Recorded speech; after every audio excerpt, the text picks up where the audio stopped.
د زابل ولایت په مربوطاتو کې د کابل کندهار پر لویه لاره د سړک پاتې کارونه به په نږدې راتلونکي کې بشپړ شي چې دا به د خلکو د هوساینې لپاره مهم ګام وي. دغه سړک انجنیران وایي دا پروژه په دقیق او اساسي ډول عملي کیږي او خلکو ته د کیفیت لړخه بشپړ ډاډ ورکوي. د خلکو له لوري د سړک د عرض د کمیدو پوښتنې ته په جواب کې انجنیر وویل چې طرحه د ملي معیارونو پر بنسټ ده او ټول تخنیکی اصول پکې مراعات شوي دي. د خلکو د اطمینان لپاره دومره درته ویلی شم چې مونږ په دې مسیر کې پخوانی سړک هم لرو، کولی شي چې هغه سړک عرض وګوري او دا سړک هم ورسره وګوري. انشاءالله هیڅ کمبودي به نه وي پکې راغلي او دا سړک په عمومي ډول 2 متره عرض لري، خپل د اسفالټو عرض چې دې سره 1.5 متر شولډر ډي بي اس ټي کیږي چې د سره د سړک عرض مونږ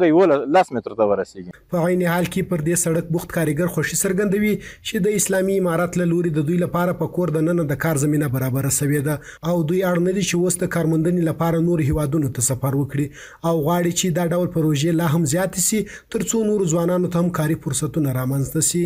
ولادي خوشاله نو الحمدلله د خصوصا د اسلامي امارات نه ډیر زیات خوشاله مخکې د مونږ ته روزګار نو دغه سړک په وجه باندې مونږ ته ډیر ښه زمینه مساعد اوس چې کار کوو او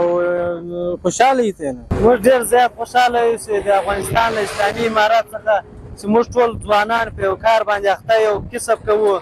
ډیر خوشاله یو چې بس سړکونه راته جوړېږي د وطن په آبادي باندې ډیر زیات خوشاله یو ډیر خوشاله یو نور ملکو ته ضرورت هم نشته په خپل وطن کې کارونه یې نور ملکو ته ضرورت نه لرو. ان شاء الله د یادونې وړ ده چې د اسلامي امارات له راتګ سره د بیا رغونې هڅې چټکې شوې او دا چاره د خلکو د خوښۍ او رضایت سبب شوې ده.